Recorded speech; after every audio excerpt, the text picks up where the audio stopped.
Bonjour, royal friends. Thank you for joining us for this wonderful event. I may not be with you in person, but I'm definitely with you there in spirit. And what a lovely introduction. Thank you so much. And thank you, Rutgers Relay for Life and the American Cancer Society for putting together this meaningful and magical event and for asking me back to tell you a little bit about my breast cancer journey and to impart some words of wisdom. My name is Diane, and I'm an attorney turned positive psychology life coach, author, speaker, and the blogger Princess Diane von Brainesfried. I have a wit, wisdom, and optimism guide for a funny princess point of view, and hence the tiara. I'm thrilled to be here because I'm on a mission to help make the experience of someone going through breast cancer and their family, because really everybody goes through it. I'm going to try to make it more positive and to give them strategies to cope. I want them to know that you do not have to lose your happiness mojo. And I'm also on a mission to help others through my book, which is, of course, Bonjour Breast Cancer. I'm still smiling, wit, wisdom, and optimism for beating the breast cancer blues. And after I tell my story, I'm going to share one of my most favorite strategies to help you deal with fear. So that's coming up. And please note that even though I am a princess and princesses have magical powers, I am not a doctor or a medical person or any other specialist or therapist. So if you think you need professional help or advice, please make sure to get it. So here's my story. So on the day that I was driving down to get my routine mammogram, it was a typical la-di-da day. It was sunny and the birds were singing and everything was okay. But after my mammogram, the tech returned and she had a slight air of concern. The doctors wanted me to have a sonogram because they wanted to tell if they were dealing with something they saw and whether it was a cyst or solid mass. And they explained to me that a solid mass is obviously a solid mass, but a cyst is filled with fluid. And her description reminded me of one of those chocolate covered cherries, with the gold, what's the red wrapper that you see at the gas stations or the checkout counters sometimes. They're filled with cherry liquid and it oozes out when you bite into them. This is the vision that I'm having. But I love those things. But I wasn't loving this situation. I was starting to feel the beginning rumblings of volcanic panic. And I was talking myself to keep myself calm. I told myself I've had a number of do-over mammograms, and they found nothing. But I had never had a sonogram before, so it was a little bit scary, but I wasn't pushing the panic button. Not yet. Everything was still okay. Everything was still normal. I was still joking and laughing, and strangers were smiling at me. So the nurse took me into a dark room and did the sonogram, and I felt a shift in energy as she was doing it. I saw the expression on her face change, and I'm reading it. You know how you read flight attendants' expressions when you hit turbulence in the air, like, are they scared? I want to look, are they still smiling, That's what I was wondering.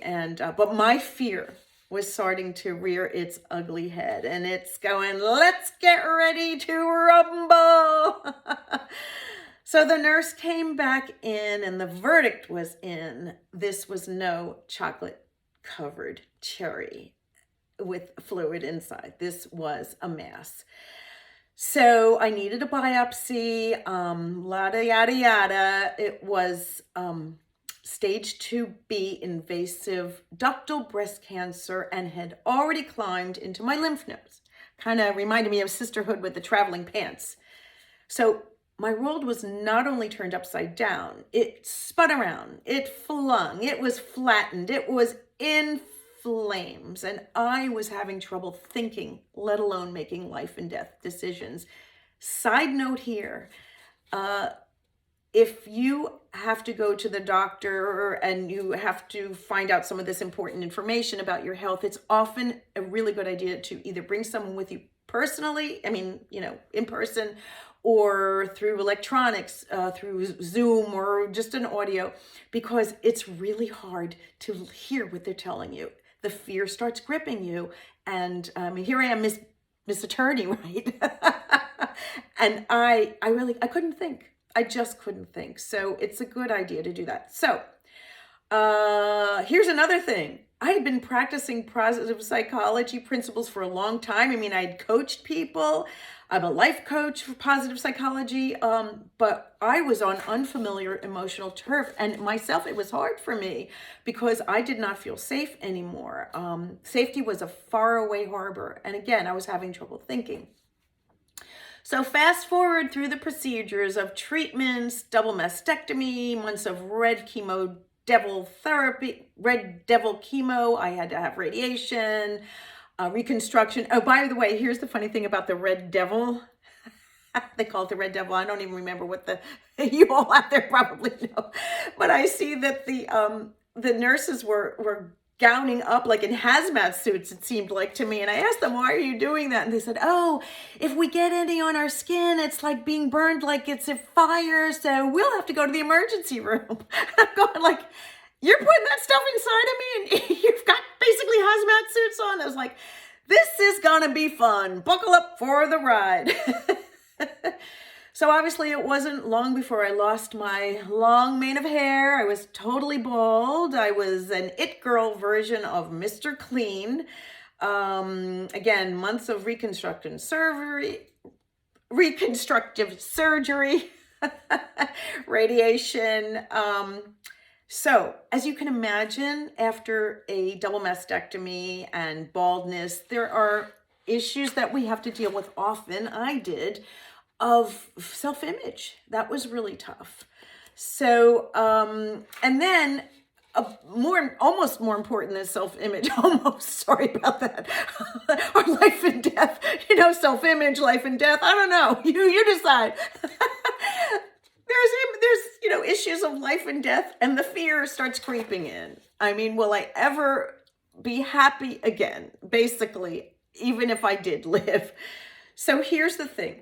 And this is where I'm going to give you my powerful favorite power mantras. That's what I'm going to call them. How to handle fear. When life throws you a curveball like this, made of molten hot fear, you have to find support for your mind. And I find them by what I call power mantras. Power mantras are powerful, helpful, calming words or phrases that you can recite anytime you need that help you feel calm and make you feel strong and center you. And I discovered many power mantras on my breast cancer journey that I'm excited to share 3 of them with you today. But everybody, you can find your own. You quietly ask for them, you pray for them, you just sit quietly, but you can find your own, believe me. But it's something that's really important to find, or use mine. As I said earlier, I was struggling with fear and I didn't know where to put my mind, and my thoughts were like a runaway train.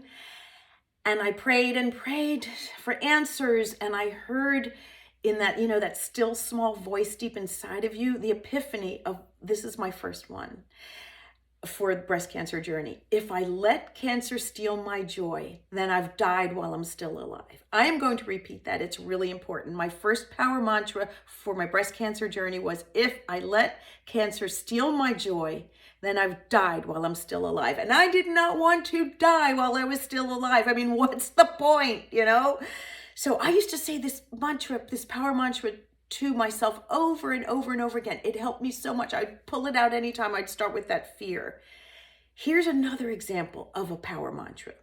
My negative chatter used to run away with me because I asked the doctors for a guarantee. I really wanted a guarantee. I asked them if they could guarantee me that I was cured, that the cancer wouldn't come back. And none of them could, not like the kind of legal guarantee, but yeah, this is done. We know this is over. Forget it. Don't worry about it.